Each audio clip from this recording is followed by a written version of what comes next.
Welcome to this week's edition of Oregon Minute. Each week, OCA Media features a guest or community leader who shares information on topics important to you, our listeners and viewers.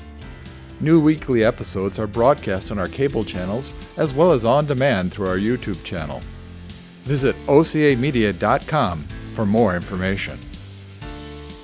The Oregon Minute is brought to you with financial support from friends of OCA Media and viewers like you. Thank you.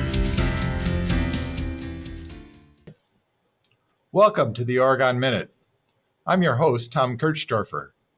This week, we have the privilege of talking to a very familiar face at OCA, social media director and producer of the show Oregon Life, Frank Caruso.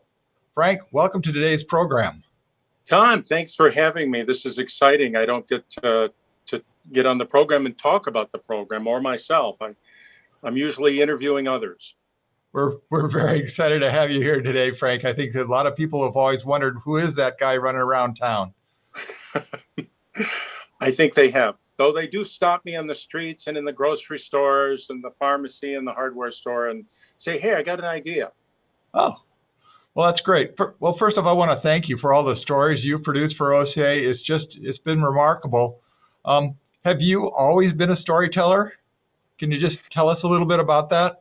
Sure. Now, I can hearken back to being just a little boy. As my wife would say, you are a little boy still. But I would stand in front of my mother's bed and tell her stories made up and entertain her to lift her spirits up. And I'd tell her, as she would retort to you now, if she was here, she's living in California. She is alive, 93 years old, just had a birthday. But I would entertain her with stories, impressions, things that I did during the day with my friends outside, like Tommy Canfield, and Mikey Moots, and so forth. Where was that at? That was in Utica, Utica. I spell it because I don't want them to confuse it with Attica Prison. So it's Utica, New York. So when did you start doing videos? So videos, I started a young kid. I had a Kodak M22 camera I got for my birthday. And actually, prior to that, I had a Kodak 127 and I was doing stills. Oh. And then the next year I got the movie camera. But let me tell you about the stills.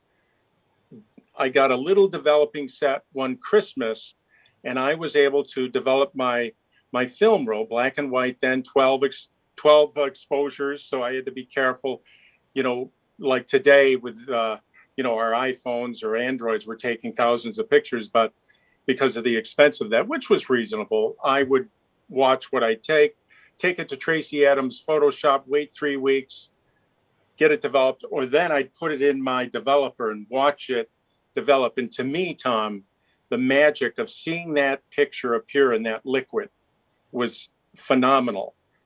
The image just grew out of nowhere. And I was enamored with what still photos would do. And then I wanted to move on to video because stories are told through voice, through movement, and video was the place to be.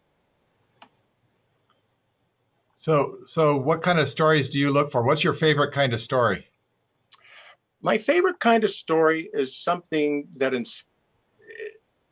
collectively inspires people, enriches people in some way, teaches them maybe, entertains them. Though, if I can incorporate that all in one story, I'm really happy at the end of the day, especially the inspirational part of the story. And most importantly, as people have told me during this 2 years now of the pandemic, those stories are really relevant and they have lifted people up. These stories that we're telling about individuals and the talents that they have. We've certainly enjoyed them. Do you have a particular episode that maybe that's more of a favorite for you, and maybe some of the work before Oregon Life, even if you want to talk about that? Well, most recently, I would talk about Behind the Running with Jordanis Zielinski and his mom, Kathy, and his dad, John. That story and spending time with Jordanis.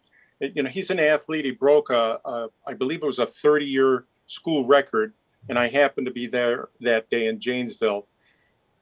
When I was alone with him and he was talking about running, he was he inspired me because he kept, no matter what happened, he's out there early in the morning running. He's out there at night running. And, I'm following him around. And when everyone else was gone, Jordanis was training because he has a goal. And to meet that goal, whatever that goal is, in art, architecture, athletics, you have to train. You have to teach yourself and keep going. And as he indicated in the interview, you got to work through the pain. It's a mind thing because you physically you're exhausted at the end, as we would see in the Janesville video clip that I got of him running across the finish line. He's exhausted. He's just run his heart out, but he just used his brain power and pushed himself through. So I'm very, that is one of them. The second one we did a few weeks ago was the Kickback Cafe in cooperation with the Panther Cafe at the high school. And that collaboration of bringing kids in, helping them, teaching them a trade that they can utilize out into the world. And it's not just the coffee trade, it's about customer service and communicating with people. So those are the most recent ones, and I really love them. But if we go farther back, I've done documentaries. This Is My Sister, very proud of that. That it chronicled the life of a woman with Down syndrome. And she was born when you're born in 1956 in this country, certainly you were typically institutionalized. But Mary, the focus of the documentary, was non-institutionalized. She was kept with her parents, raised. She ended up having 2 jobs, one at the Marx Center in Stoughton and one at the Chamber of Commerce. Sure. I remember that story. I think that was the first time I ever heard of Frank Caruso. We showed it at Holy Mother. We had a big crowd that night. Oh, yeah. And here's the thing, Tom. Because of that documentary, it catapulted Mary, I'll say, into the limelight, but it showed people that Mary's like us. She has dreams and hopes. She loved musicals. And people weren't as afraid or standoffish, and it changed her life for the better. And I'm proud of that. Excellent. So during any of your interviews or your recordings, have you ever had any surprises? Any particular surprise by your guests or anything like that? Well, I'll tell you. Normally, I'm thankful for the surprises that people give their hearts and minds and tell stories. But in about 2 weeks, you're going to see something that really surprised me. And the gentleman is a veteran, and he's an amazing artist. And his name is Ken Anderson. Now, he would never say he's an amazing artist. But when I went to interview him on a different subject, he started showing me around his house. And wait till you see that episode. I mean, he's right here in Oregon, and he is a phenomenal artist. Wow. And that was surprising because I had no idea. I've known Ken. I've been an advocate for veterans for probably 2 decades now. And I even did a mini documentary, The Mission of Love, went to Washington, D.C. And I've known Ken because he's with the VFW, but I didn't know this secret artistry that he shares secretly to the world that you'll see in a couple weeks. So any even ballpark idea of how many videos you've ever actually done here? Well, I think I'm moving into 18 years, part-time, but it's in the thousands. Wow. It really is in the thousands. Now, if I look back at Oregon Live, now I counted like 110, but those are some smaller ones. But Sure. We've done, outside of that, I do, of course, the social media, and we do many videos of, happening now in Oregon, or what's going on, or a ribbon cutting, or whatever's happening. The kids may be at the grocery store, and I'll see them selling cookies or popcorn, and I'll stop and I'll say, hey, let's do a little video and promote what you're doing. So when you do an episode of Oregon Life, how long does that take you? And what are the steps? What do you have to go through to put one of those together? Well, the steps can be arduous. I'm finding stories. The one thing about finding stories, which I think is easy for me because I am curious. As a kid, I was curious and getting in trouble because I was curious. As an adult, I am so curious about how things work, how people think, why they do, how they get their talents.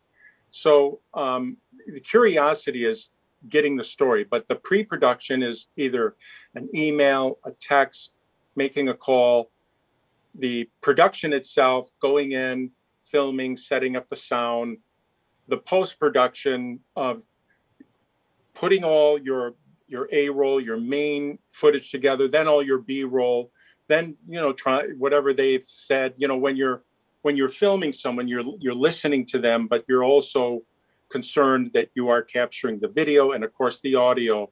So you're technically focusing on the interview and those technical things. So often, sometimes when it's in the editor, I hear things I didn't hear when I was listening to them talk to me because I'm concerned about the video. I only get one chance.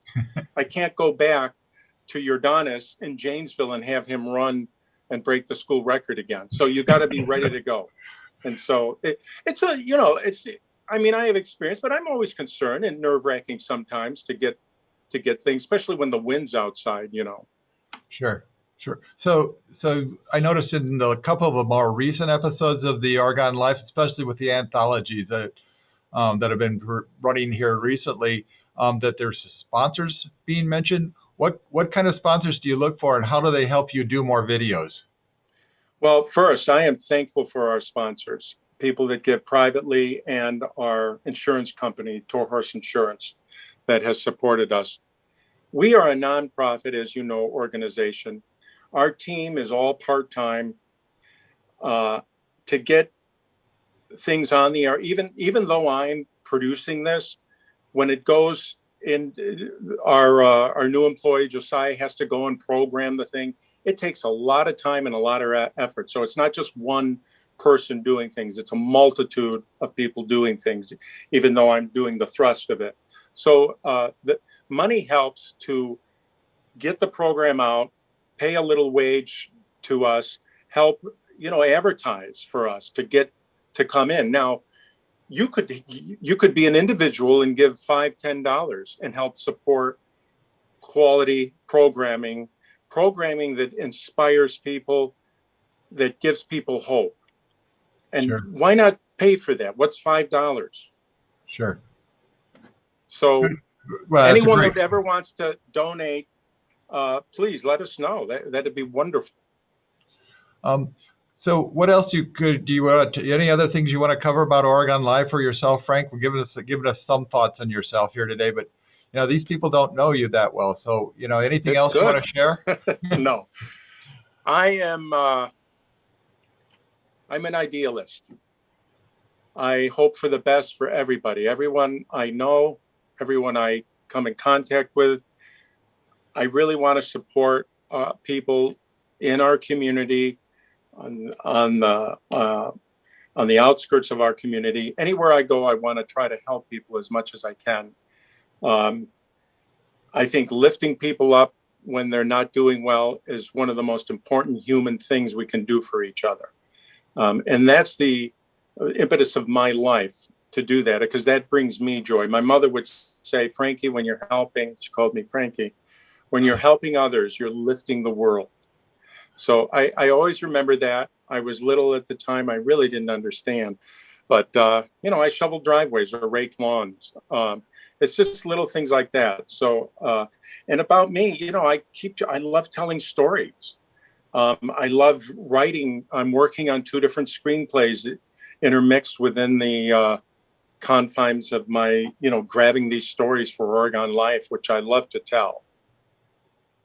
Well, your mother would be very proud of the joy you're bringing here in Oregon. That's for sure. Well, hopefully she'll get to see this when this airs. I'll send it to her. Well, okay. I think that's all I have for you today, Frank. I want to thank you for joining us. For our listeners, Frank Caruso is the host and producer of OCA Media's Oregon Life, which premieres each week at 9 a.m. on Sunday mornings. You can find all of his episodes on OCA's Media YouTube channel, and they are also regularly rebroadcast on our community cable channels. Thank you for watching for the Oregon Minute. Bye, Tom. Take care, Frank. Thank you.